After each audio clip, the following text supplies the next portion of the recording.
Hey guys, so welcome to an interesting video on Wild Rift. They're back with a Draven updated complete guide. Now, as I've mentioned in the Corky video, we did a lot of the more popular ADCs first, and now I'm moving on to those that are kind of slightly less popular ADCs like Draven. Now, Draven typically are played by Draven one-tricks. Most people who play Draven either one-trick it or play it in like at least more than 50% of their games. It's just the trend that tends to be the case. Now, obviously, I am not one of those players, so I'm definitely not the best Draven. But what I do have is a very interesting, very fun gameplay for you guys, where I demonstrate how on Draven, even when you're not super far ahead stomping your lane, you can still carry the game and you can still end up winning the game. So we'll talk a little bit more about that in the gameplay, but for now we'll first have to cover, you know, his build runes and spells.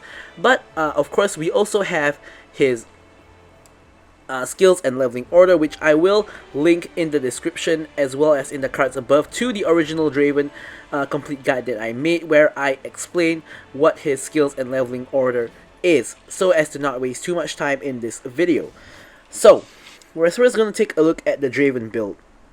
Alright, so now this might be a surprise to some of you, but I actually don't have Stormrazor as the first item. Now, I've seen a lot of top Draven builds. I don't know if we can actually see it here, but there we go. The third guy, he has Stormrazor as the first item. I've seen a lot of people rush Stormrazor as the first item on Draven, but I really don't agree with it. Now, the logic behind it is Stormrazor is a very good item, but Draven basically, the only stat that Draven really cares about is just raw attack damage. He doesn't really care about attack speed, and strictly speaking, he doesn't really care about crit all that much. But of course, you know, when you build AD items, you want to build crit items as well, because you don't want to build something like attack speed. Attack speed is, I wouldn't say useless, but it's one of the stats Draven cares about the least, because he already gets attack speed from his W, so you don't need attack speed. You mainly need AD, and the thing about Stormrazor is that while it does give you a good amount of AD, being 40 AD, the crit rate and attack speed and the passive is not too important, whereas on something like a Bloodthirster or an IE, you get more AD, and on Bloodthirster, the most important part of it is the Vamp. So Draven likes to fight, he likes the heavy trait. Having the Vamp on the Bloodthirster as well as building the Vamp Scepter early is going to help Draven in lane and in game just a lot. So I still think that you first start off with a Bloodthirster as your first item. Now, if you really want to, you can go for this as your second item, like go Stormrazor second. But in my opinion, it's still better to go Infinity Edge as your second item, and then you go Stormrazor third. So basically, in this scenario, you're replacing the Slurry Charge Blade with the Stormrazor as a third item. Now, basically, the main reason you do this is because there really isn't any better items for Draven. Like, as I said, Draven mainly wants AD. Stormrazor gives AD, whereas other crit items, like for example, the Rapid Fire Cannon, Static Shift, or whatnot, don't give AD. So you could go for something like a Essence Reaver, but really Stormrazor is just better.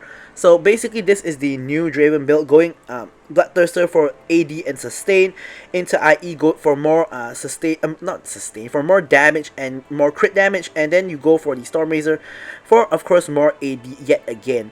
And also, of course, the attack speed is going to be helpful as well. And what is also going to be helpful is the slow on the energized passes. Sometimes on Draven, you find yourselves chasing people down. Sometimes when you can proc that slow, it's going to help you catch up to people and just kill them, basically. So of course, Molar Reminder for the Grievous Wounds as well as the Armor Penetration. The Seralda's Grudge doesn't really work very well because you can only use your E and your ult to trigger the slow, and you don't want to be wasting your ult on that.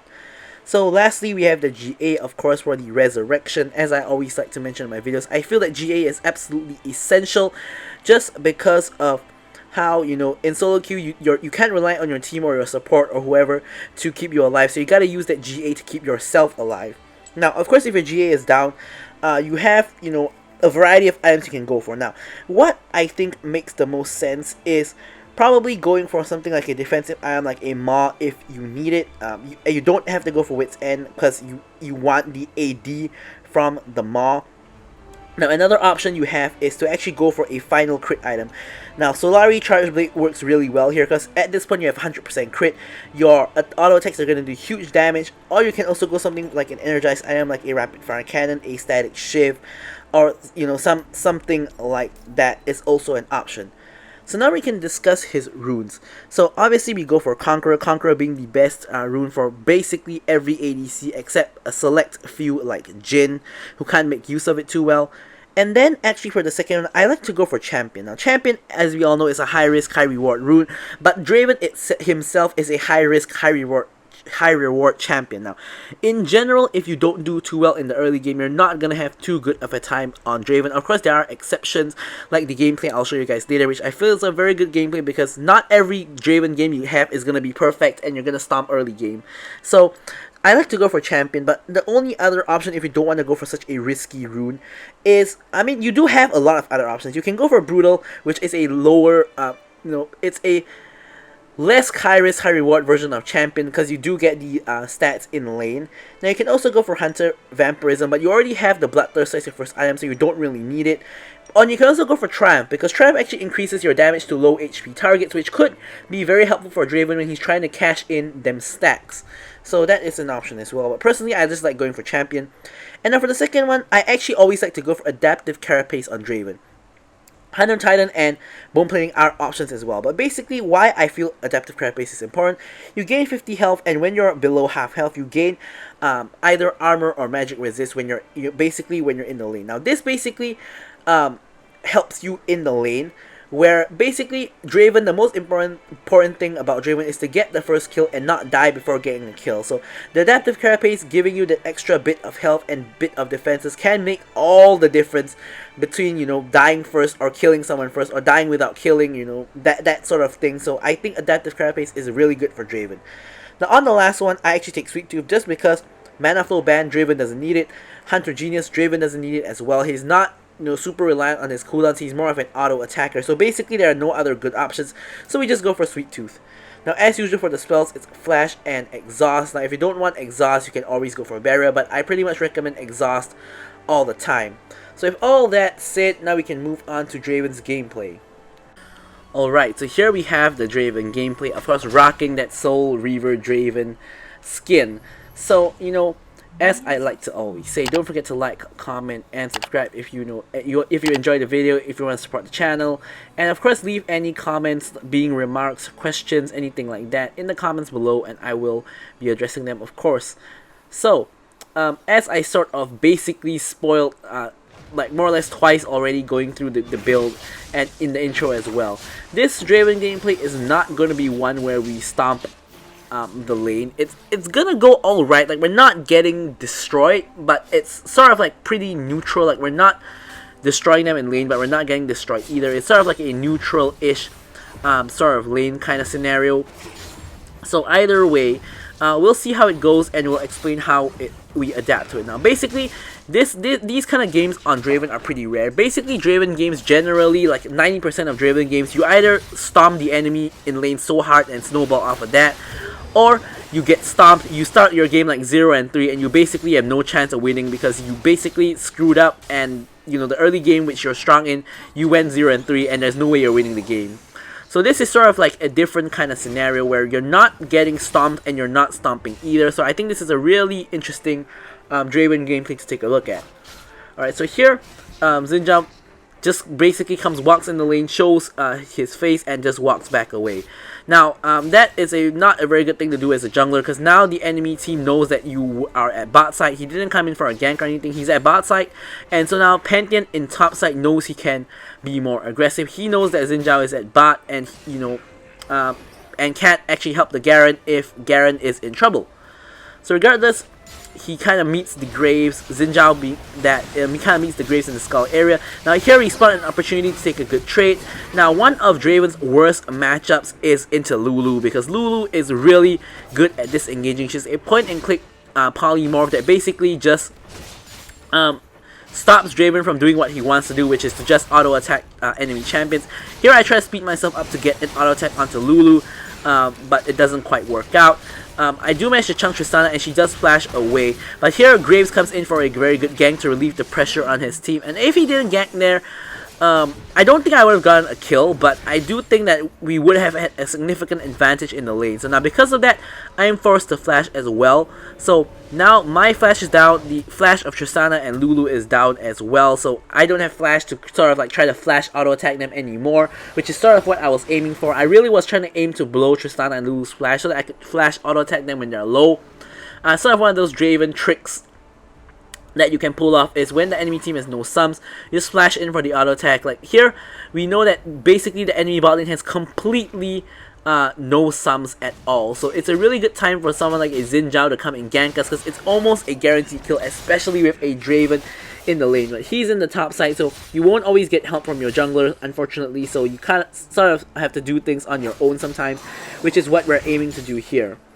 So on the flip side, Nami still has flash, the only summoner spell left in the bot lane, but don't know how useful that is gonna be. So here, whenever you spot an opportunity to trade with them, you do want to do so, because generally Draven wins all the trades, and you don't want to be over aggressive and long trade like in a wave of minions, because obviously with the minions help they will out trade you. But if you can get off 1 or 2 auto attacks onto them, you know, even if you're in the minion wave, generally that's going to be good for you. As you guys saw, I just accelerated forward, auto attack once, and then backed off, went back to the minion wave. So here, just going, clearing the minions. So here, a very important thing is, if you see Tristana just using her bomb on the minions, it's a really great time to trade with her, because her main damage comes from that bomb. And if she doesn't have it, you're definitely going to be out trading her. Here's Xin Zhao's coming in again. A tad too late. He tries kind of a very scuffed dive onto the enemy team and doesn't quite work out in the slightest. I tried to ult, but Tristana manages to jump away. If I hit the ult, I think that probably would have been a kill, but you know, it wasn't to be. So here the Infernal Dragon is up, and we have the lane parity. We more or less shoved out Lulu and Tristana out of lane. I do believe Tristana has back to base. So here it's a relatively free dragon supposedly.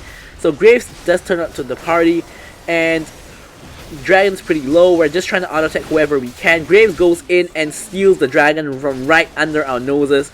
You know, you're not always gonna get the best jungler. So here I realize I'm in trouble with the Katarina. I flash over to get the kill onto the Tristana, and I do try to exhaust the Katarina to get out, but I do realize there that there's very low chance of getting out. So the most important part about Draven is, if you recognize you're gonna die, the most important part is to trade a kill onto the enemy, onto one of the enemy champions, so that you can at least cash in your stacks before you die. Because if you die, you lose half your stacks, which really sucks. Because if you lose half your stacks, that's like half, you know, less gold that you can get from your cash out. So cashing out my stacks did manage to allow me to complete both my Bloodthirster as well as my boots. Now if you notice the enemy bot lane at the current moment, Tristana 0 and 1, Lulu is 0 and 1 as well. So I'm 1 and 1, and Nami is 0 and 1 as well. So overall, in the lane, we still have the advantage. I have a kill and I have an entire item completed, so we should be golden against the enemy bot lane. Tristana has gone for a Hex Tech Gunblade as well. I'm not too sure what kind of build that is, but that's gonna make her even weaker, because she doesn't really scale with AP that much. I mean, she does. I think her jump scales with AP, if I'm not wrong, and her ult might scale with AP as well. But overall, it doesn't give her anything like attack speed or anything, so I don't think that that's a huge problem. Like, there's so many better items Tristana could be building. You know, check out my Tristana updated complete guide. Some shameless advertisement there. But anyways, here we're trying to force the tower. Tower is getting pretty low. We're just forcing it, and we do get the first tower. So now, despite not really stomping the lane, we did get a kill, cashing in all our gold before we die. We did get the first tower and all of the plates from the first tower. So if you notice, we have like 5k something gold, which of course is comparable to, like, it is even comparable to Katarina, who has 5 kills. We're barely behind in gold from Katarina. Now the issue here is that I'm trying to kill the Tristana, but the Tristana has a rocket jump that she can use to just simply get out of my range. I don't have any kind of jump. So here, Tristana used her jump already. Here, I'm trying to exhaust her, slow her down, and trying to just chase her down. She ults me for the disengage. Like, Tristana is so hard to get onto as a Draven. She can jump to escape me, and she can use her ult to disengage. Like, I really cannot stick onto her to DPS her down, so I don't really manage to do too much against the Tristana. So here instead I'm just going to clear out the wave, and I'm just going to back, get a reset, and get a couple of items.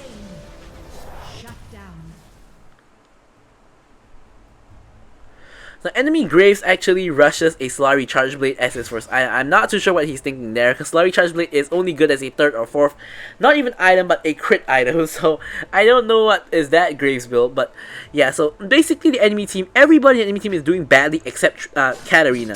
But the issue is, in a team, you know, you can have the whole enemy team doing badly, but you can have one Katarina who's giga fed, which is the exact scenario in this game. And that one Katarina can just wipe out your whole team, get a pentakill, get a quadra-kill, you know, something along those lines, and there really isn't anything you can do about it.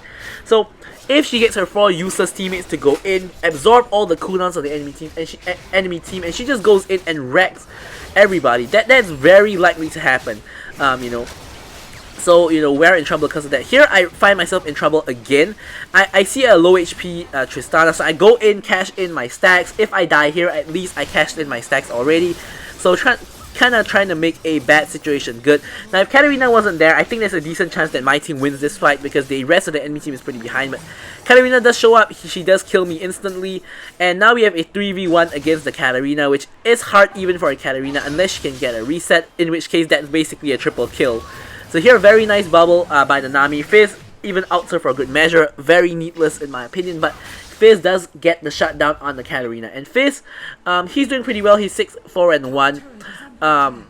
Yeah, basically Garrett is feeding. He's 0-5. He's gonna be doing badly for the entire game. So basically, this game is basically me and Fizz versus Katarina. Essentially, is what the game is all about. So here I was thinking of going top to defend, but I realized that there was a good chance we could contest the dragon. So I head over to dragon area, plop down one of my wards into the pit, and realize that the dragon is gone. So not too much is going to come of it. Garen also, by the way, going for lethality. He picked up a Dirk, so don't go for lethality when you play Garen. That's really, really bad. You either go for like a bruiser or a tanky kind of build. Like lethality Garen just isn't a thing. So here, Tristana comes in, plops the bomb onto Nami. Here I'm just trying to hit whoever I can, really. My main goal is actually to clear the Herald, but it's not very easy when the enemy team is all just running at your face, trying to kill you. I almost get a kill onto the Graves. Really unfortunate situation yet again. Herald does manage to charge, so kind of mission failed in terms of not letting the Herald charge, but Herald does manage to charge. Tower is still up, and Graves manages to escape with a sliver of health. So here, I was thinking of backing, but I'm just gonna clear out the wave first before I actually back. So at this point in time, you know, I'm Draven. I'm 2-2. I'm not 2-2 actually. I'm not particularly very fed, but I'm not feeding either. So we're in a okay, alright kind of spot. Now I say that, but in reality, if you're a Draven and this is the state you're not in a very good spot, because you want to be stomping the early game, because you're gonna be falling off like a truck. You know, the later on the game goes, and we're start already getting into the mid game kind of phase, where Draven is going to start to fall off already. Here, I'm gonna see what we can do. Pantheon shield is down. We try to get in a couple of auto attacks or so. Another auto attack onto the Pantheon. Just weaving in and out, seeing what we can do. Katarina is, of course, in the vicinity. We can see her around. So, you know, basically any fight with Katarina where we don't have CC to use on her is a fight lost. So if she plays it smart and, you know, avoids like Nami bubble, Nami wave, and like, you know, Fizz ultimate, Xin Zhao knockup, none of which are very easy to hit onto her, because none of them are point and click. Probably the easiest is the Nami wave. Xin Zhao does have a point and click knockup, but he does need to auto attack thrice for that to happen.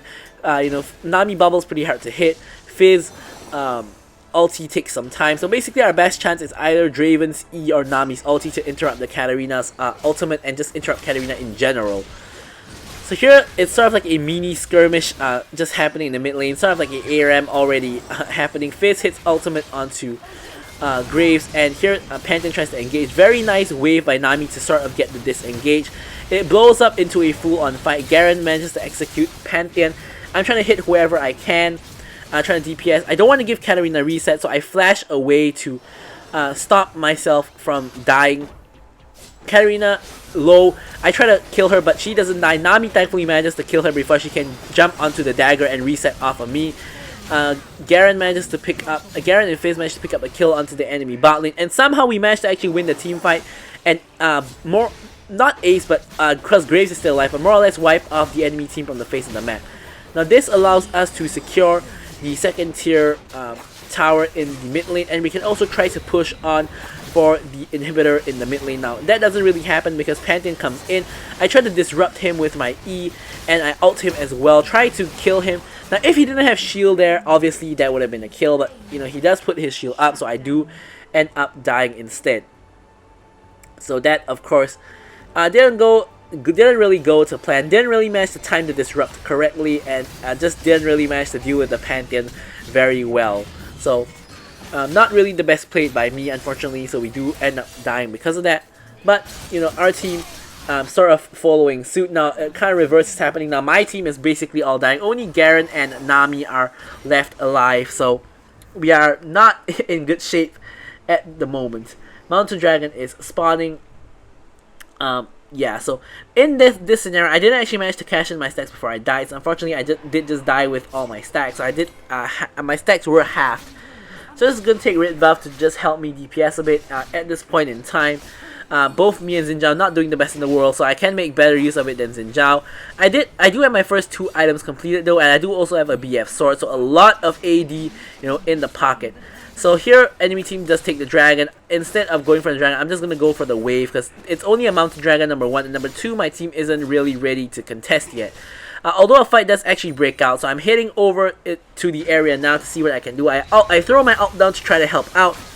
Pantheon actually comes all the way over here with his ultimate. The GA is triggered from, I believe it was the Katarina. I do manage to kill Pantheon to get the cash in, and here you can see I'm chasing down Tristana to try to get the kill onto her. I do get the kill from the red buff burn, and here Garen just simply bonks her Katarina for the KS after I did all the damage onto her, which really sucks because Garen, I think he gets the shutdown, I'm not too sure, but Garen really shouldn't be taking any kills because he really not doing too much work. He's 4-6 now, a lot better than the 0-5 start that he came up with, but I don't really have a lot of confidence in the Garen compared to the rest of my team at least. So here, basically, 4 members of the enemy team are down. This gives us a free inhibitor. We don't have to care too much about the Graves. We can just easily take the inhibitor and just get out, which is exactly what we do in this situation. So here, we can recall, probably finish off the Stormrazor. There we go, Stormrazor acquired. We also have the Stasis Enchant, which is going to be very helpful against Katarina. We also have the Moral Reminder, really useful against, you know, Katarina and Tristana as well. Tristana actually sold her Hextech Gunblade and started building a legitimate build.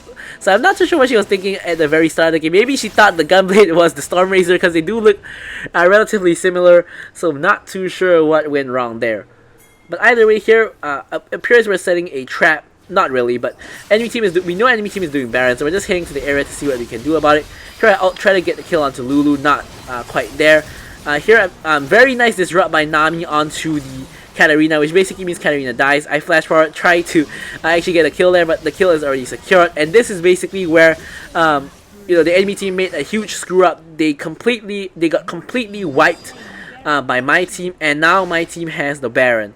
So now basically we can just barrel straight down mid. We have a wave mid, as I said. You always want to have a mid wave in case, you know, this sort of scenarios happen. And they basically surrender because they know that the game is lost. So there we go.